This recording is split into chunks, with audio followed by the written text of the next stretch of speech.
¿Cómo haremos un viaje de miles de millones de años gracias a la energía? Cada vez que entendemos el universo con una energía 10 veces mayor, estamos entendiendo el universo cuando era 100 veces más joven.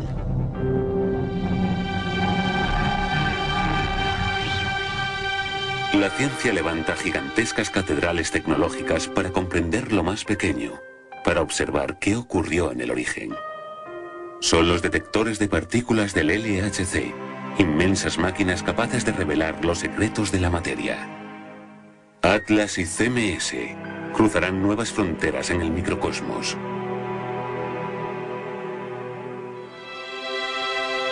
LHCb nos dirá cómo fue la lucha entre la materia y la antimateria tras el Big Bang. ALICE observará la densa sopa de partículas que dio forma al cosmos.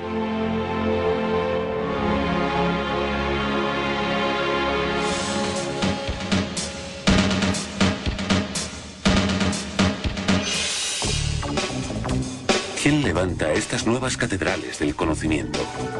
Rodeado por el macizo del Jura, cerca de Ginebra, en Suiza, se encuentra el CERN, el Laboratorio Europeo de Física de Partículas.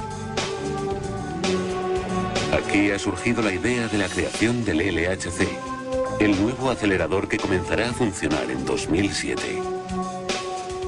Desde el CERN se dirige la construcción de este coloso que une a la comunidad internacional en una aventura científica.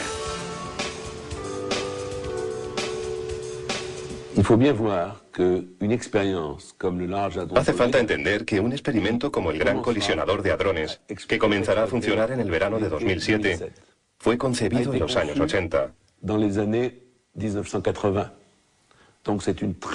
Por lo tanto, es un largo periodo de maduración de un concepto, de una idea y de su diseño detallado. En el momento que su diseño queda establecido, buscamos por todo el mundo a las personas que están interesadas en participar en su construcción. Por lo tanto, supone un reto científico, luego un reto político y después un reto financiero. El CERN recibe científicos de todos los puntos del planeta gracias a un modelo de colaboración que se ha adelantado muchos años a la propia Unión Europea. Reúne especialistas de los 20 países europeos miembros, a los que se suman los investigadores de las naciones colaboradoras y los de los países observadores. En total, 6.500 científicos de 85 nacionalidades diferentes se benefician de las investigaciones que el CERN lleva a cabo.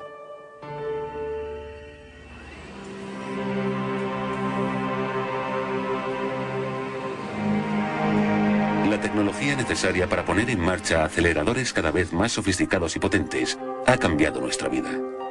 Conocer las partículas fundamentales que forman la materia abre las fronteras de la investigación en biología y ya ha revolucionado el diagnóstico y el tratamiento en medicina. La exigencia de la ciencia básica nos beneficia a todos.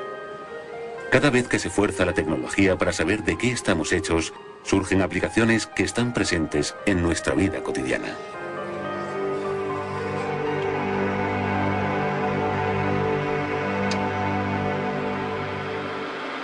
Cuando nos conectamos a Internet, estamos utilizando una de las herramientas que se han creado aquí.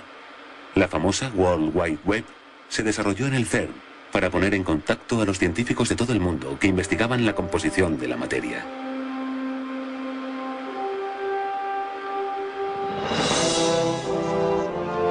La sociedad del conocimiento y de la comunicación se impulsa en la investigación fundamental. Hace 50 años esta idea reunió la ciencia europea.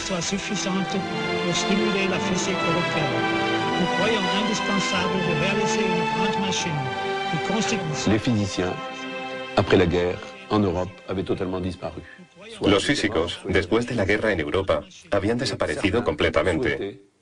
Ya fuese porque habían muerto o porque habían emigrado a Estados Unidos. Hacía falta renovar una escuela de físicos brillantes para que Europa volviese a ser lo que había sido antes.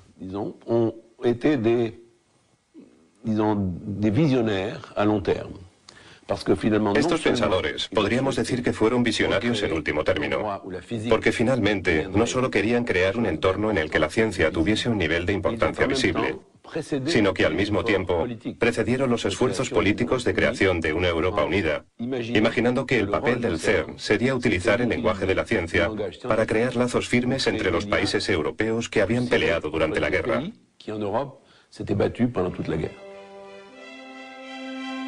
En los años 50 y como consecuencia de la guerra, los laboratorios europeos se habían desarticulado.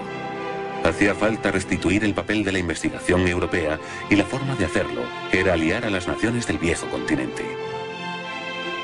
En 1954 se ratifican los acuerdos entre las 12 primeras naciones que formaron el CERN y se crea la institución definitiva.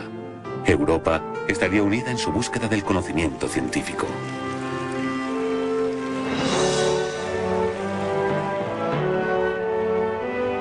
El primer paso firme en la aventura de la colaboración científica fue la creación de un acelerador del tipo sincrociclotrón, que comenzó a funcionar en 1957. Poco después, en 1959, se puso en marcha un protón-sincrotrón, en el momento el acelerador más potente del mundo. En el curso de su historia, las máquinas del CERN llegaron a multiplicar por 1000 su energía inicial. Multiplicar la energía. ¿Por qué? Básicamente, más energía significa desvelar nuevos misterios en el microcosmos. El LHC será el primer acelerador que explore un rango completamente nuevo de energías. Y lo que esto significa en términos sencillos es que vamos a acercarnos al interior de la materia y pelar otra capa de la cebolla que no hemos visto nunca antes. No sabemos lo que vamos a encontrar.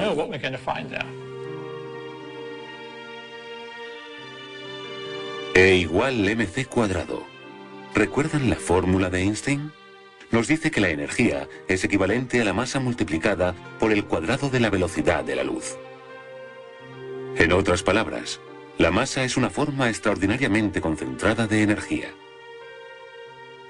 Las colisiones entre partículas a alta energía dan lugar a nuevas partículas. Pero ¿cómo funciona la máquina capaz de controlar este pequeño milagro? Todos tenemos un acelerador de partículas en nuestra casa, en el cuarto de estar. Se trata de un televisor. Lo que hace un televisor es tomar electrones separados de los átomos y los empuja con campos magnéticos para hacer que vayan más rápido y los curva en la dirección que queremos para ver la imagen en la pantalla. Un acelerador de partículas se parece mucho a un televisor, pero por supuesto a una escala mucho mayor. Así que tomamos los electrones y otras partículas de los átomos y los empujamos con campos electromagnéticos. En un acelerador moderno lo que hacemos en lugar de empujar las partículas en línea recta, las empujamos alrededor de un círculo. Y esto significa que al dar vueltas van recibiendo un impulso extra. Y de esta forma podemos sumar muchos impulsos para obtener una energía mucho mayor. En el interior del LHC, los protones estarán confinados en tubos al vacío para que nada perturbe su trayectoria. Viajarán casi a la velocidad de la luz y recorrerán los 27 kilómetros de su anillo 11.000 veces cada segundo. Las cavidades aceleradoras proporcionarán el voltaje suficiente para que su enorme velocidad se mantenga. Una de las propiedades fundamentales de las partículas llamadas elementales es la carga eléctrica. Y dos partículas que tienen la misma carga se repelen, dos partículas que tienen cargas de signo opuesto se atraen. Un acelerador funciona de la manera siguiente. Supongo que tienes una partícula con carga negativa y un poco más lejos hay una placa que tiene una carga positiva. Entonces la partícula es atraída hacia esa placa. Cuando pasa a través de esa placa, el acelerador cambia la polaridad y convierte esta placa en negativa, de manera que ahora repulsa la partícula en lugar de atraerla. De manera que cada vez que pasa, primero tira hacia donde llega y luego le pega un empujoncito. Y cada vez que pasa por uno de estos elementos del acelerador, recibe un pequeño clac que le hace ir más y más deprisa. Cada uno de los 1.232 tramos que conforman los 27 kilómetros del acelerador pesa 15 toneladas y necesitan trabajar a 300 grados por debajo de la temperatura ambiente. En estas condiciones, algunos de sus materiales se convierten en superconductores, capaces de transportar la electricidad sin resistencia ni pérdidas de energía.